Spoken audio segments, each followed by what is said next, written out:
Assalamualaikum warahmatullahi wabarakatuh. Baiklah, kami dari kelompok 7 akan mempresentasikan hasil diskusi kami yaitu tentang terapan induksi elektromagnetik. Sebelumnya, saya akan memperkenalkan anggota kelompok kami. Yang pertama, saya sendiri Rahayu Trikurniawati sebagai moderator dan penyaji. Selanjutnya, rekan saya Niken Junita Putri sebagai penyaji. Dan saya Zafira Desenarisa. Dan perkenalkan, nama saya Riri Hendriani sebagai penyaji. Perkenalkan, saya Zahara, saya sebagai penyaji. Baiklah, perkenalkan nama saya Salsabila Rizda sebagai penyaji. Baiklah, materi pertama yang akan saya jelaskan sendiri yaitu pengertian dari induksi elektromagnetik. Apa sih pengertian dari induksi elektromagnetik?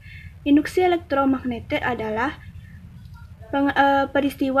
peristiwa timbulnya arus listrik akibat adanya perubahan pada flux magnet. Dan apa saja faktor-faktor yang mempengaruhi GGL induksi?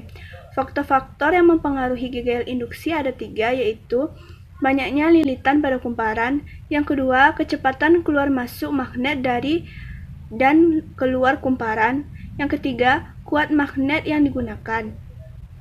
Selanjutnya, proses terjadinya induksi dapat dilihat pada gambar, yaitu ketika magnet batang digerakkan masuk, terjadi penambahan jumlah garis gaya magnetik yang memotong kumparan, atau galvanometer menyimpang atau ada arus yang mengalir. Ketika batang magnet diam sejenak, maka jarum galvanometer kembali ke nol atau tidak ada arus yang mengalir. Ketika batang magnet dikeluarkan, terjadi pengurangan jumlah gaya garis magnetik yang memotong kumparan atau galvanometer menyimpang dengan arah berlawanan. Sekian dari saya dan akan dilanjutkan oleh rekan saya. Baiklah, saya akan menjelaskan tentang gaya gerak listrik induksi. Yang pertama ada flux magnetik, yang mana flux magnetik ini pertama kali dikemukakan oleh seorang ilmuwan fisika yang bernama Michael Faraday untuk menggambarkan medan magnet. Ia menggambarkan medan magnet ini dengan garis-garis gaya. Untuk daerah medan magnet yang daerahnya itu kuat, itu digambarkan dengan garis-garis gaya yang rapat. Sedangkan untuk daerah medan magnet yang kurang kuat, itu digambarkan dengan garis-garis gaya yang kurang rapat.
Nah, selanjutnya ada hukum Faraday, yang mana Michael Faraday membuktikan bahwa perubahan medan magnet dapat menimbulkan arus listrik melalui percobaan sederhananya yang bisa teman-teman lihat pada gambar yang tercantum di halaman 9. Sebuah magnet yang digerakkan masuk dan keluar pada kumparan dapat menghasilkan arus listrik pada kumparan itu. Untuk mendeteksi ada tidaknya arus listrik yang mengalir atau yang terjadi, kita dapat menggunakan atau melihatnya pada galvanometer. Bergeraknya jarum galvanometer menunjukkan bahwa magnet yang digerakkan masuk keluar pada kumparan menimbulkan arus listrik. Arus listrik tersebut bisa terjadi jika pada ujung-ujung kumparan terdapat GGL atau gaya gerak listrik. GGL yang terjadi di ujung-ujung kumparan dinamakan dengan GGL induksi. Arus listrik hanya timbul pada saat magnet bergerak. Jika magnet diam, maka tidak ada terjadinya arus listrik. Jarum galvanometer yang bergerak menunjukkan adanya arus listrik yang timbul di dalam kumparan pada saat terjadi gerak relatif pada magnet batang atau kumparan. Peristiwa ini disebut dengan induksi elektromagnetik. Induksi elektromagnetik dicirikan dengan timbulnya GGL pada ujung-ujung kumparan yang disebabkan adanya perubahan fluks magnetik yang dilingkupi oleh kumparan. GGL yang timbul tersebut merupakan GGL induksi. Nah, apabila magnet tadi dimasukkan ke dalam kumparan, maka galvanometer akan menunjukkan jarumnya itu bergerak ke sebelah kanan, ke arah kanan. Dan apabila magnet itu dikeluarkan dari kumparan, maka jarum galvanometer itu akan menunjukkan ke arah sebelah kiri. Berdasarkan hasil percobaan yang dilakukan oleh Faraday, maka Faraday menyimpulkan dalam hukumnya, yaitu disebut dengan hukum Faraday, yang berbunyi besarnya GGL induksi yang timbul antara ujung-ujung kumparan berbanding lurus dengan kecepatan perubahan fluks magnetik yang dilingkupi oleh kumparan tersebut.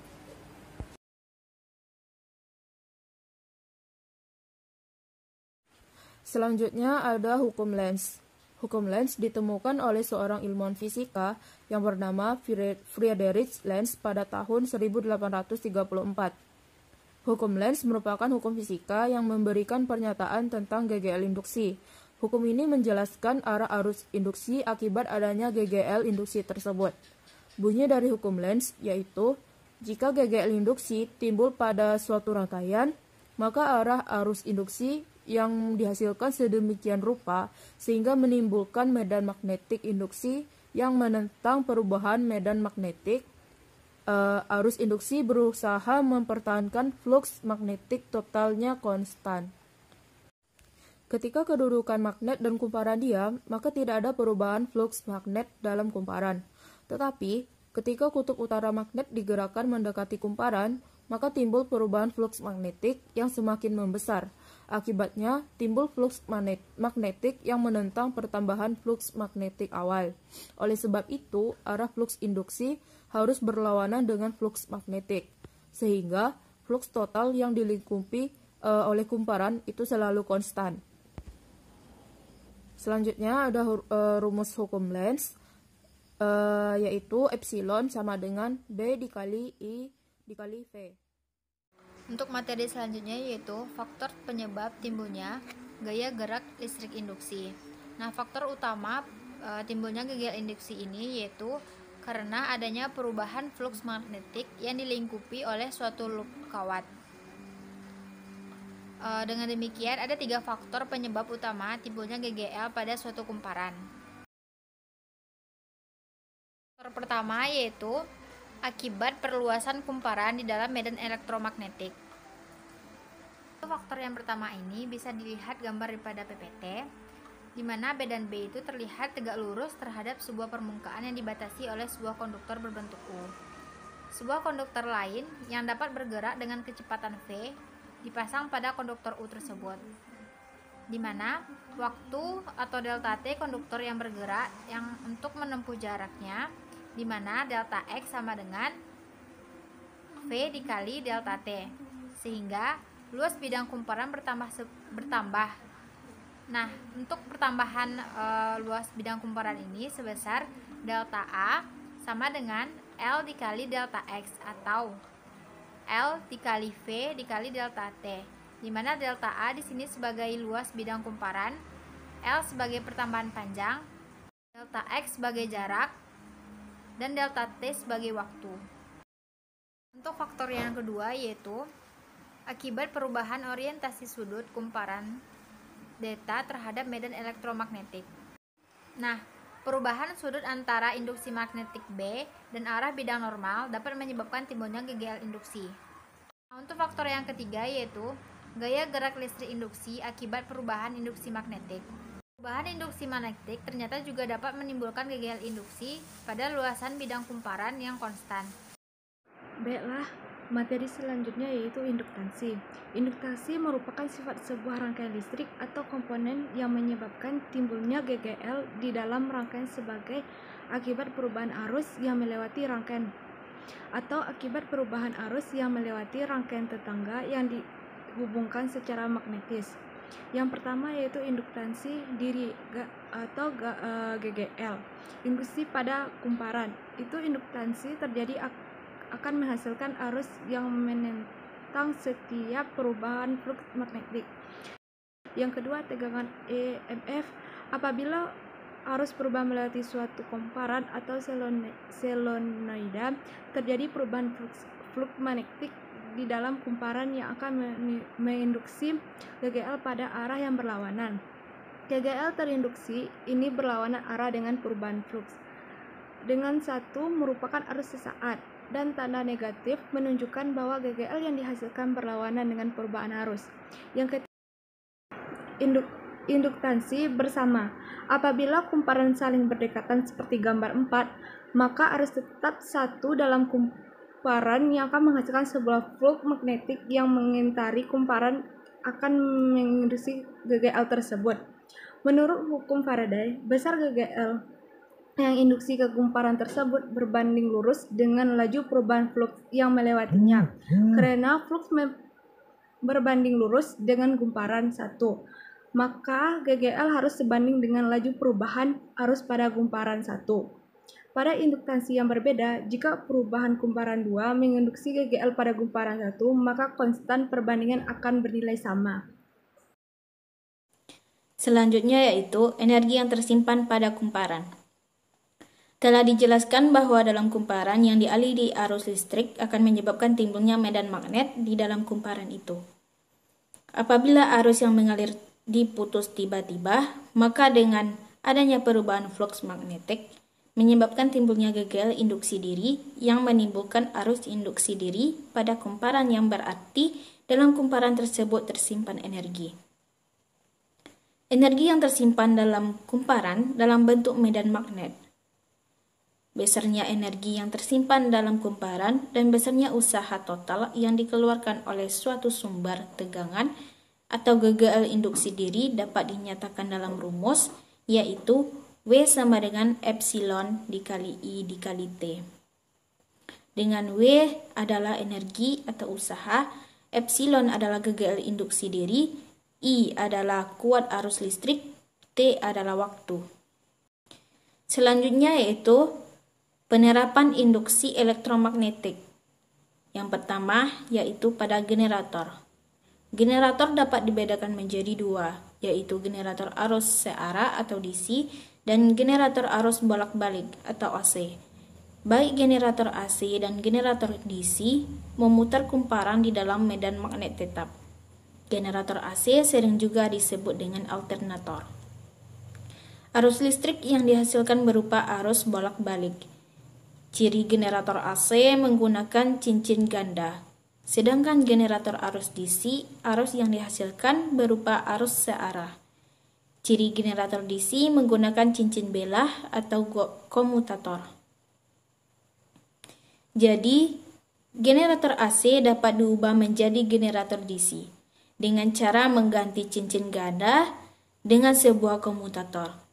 Sebuah generator AC, kumparan berputar di antara kutub-kutub yang tak sejenis dari dua magnet yang saling berhadapan.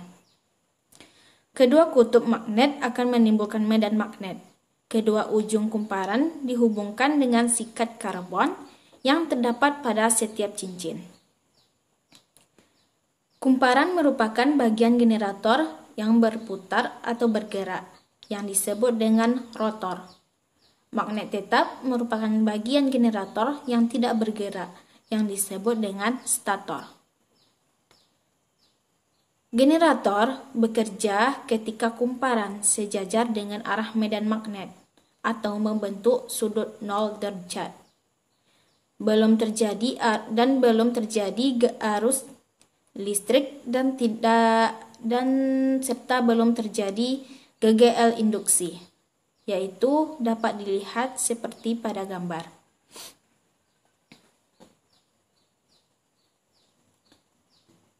Pada saat kumparan berputar perlahan-lahan, arus dan GGL beranjak naik sampai kumparan yang membentuk sudut 90 derajat. Saat itu posisi kumparan tegak lurus dengan arah medan magnet.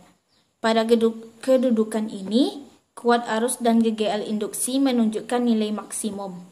Selanjutnya, putaran kumparan terus berputar dan arus GGL makin berkurang. Ketika kumparan membentuk sudut 180 derajat, kedudukan kumparan sejajar dengan arah medan magnet. Maka GGL induksi dan arus induksi menjadi nol. Putaran kumparan berikutnya, arus dan tegangan mulai naik lagi dengan arah yang berlawanan. Pada saat membentuk sudut 270 derajat, terjadi lagi kumparan berarus tegak lurus dengan arah medan magnet. Pada kedudukan kuat arus dan GGL induksi menunjukkan nilai maksimum lagi, namun arahnya berbeda. Putaran kumparan selanjutnya, arus dan tegangan turun perlahan-lahan hingga mencapai nol, dan kumparan kembali ke posisi semula hingga membentuk sudut 360 derajat. Yang kedua, dinamo. Alat pembangkit listrik arus bolak-balik yang paling sederhana adalah dinamo sepeda. Tenaga yang digunakan untuk memutar rotor adalah roda sepeda. Jika roda berputar, kumparan atau magnet ikut berputar. Akibatnya, timbul GGL induksi pada ujung kumparan dan arus listrik mengalir. Semakin cepat pergerakan roda sepeda, maka semakin cepat pula magnet atau kumparan berputar. Makin besar pula GGL induksi dan arus listrik yang dihasilkan jika dihubungkan dengan lampu, nyala lampu makin terang. GGL induksi pada dinamo dapat diperbesar dengan cara putaran roda dipercepat, menggunakan magnet yang kuat atau besar, jumlah lilitan yang diperbanyak, dan menggunakan inti besi lunak di dalam kumparan. Yang ketiga, transformator. Alat yang digunakan untuk menaikkan atau menurunkan tegangan AC disebut transformator atau trafo. Trafo memiliki dua terminal, yang pertama ada input dan output. Terminal input terdapat pada kumparan primer, sedangkan terminal output terdapat pada kumparan sekunder. Tegangan listrik yang akan diubah dihubungkan dengan terminal input, adapun hasil pengubahan tegangan tersebut diperoleh pada terminal output. Prinsip kerja transformator menerapkan peristiwa induksi elektromagnetik. Jika pada kumparan primer dialiri arus AC, inti besi yang dililiti kumparan akan menjadi magnet. Karena arus AC pada elektromagnet selalu terjadi perubahan garis gaya magnet.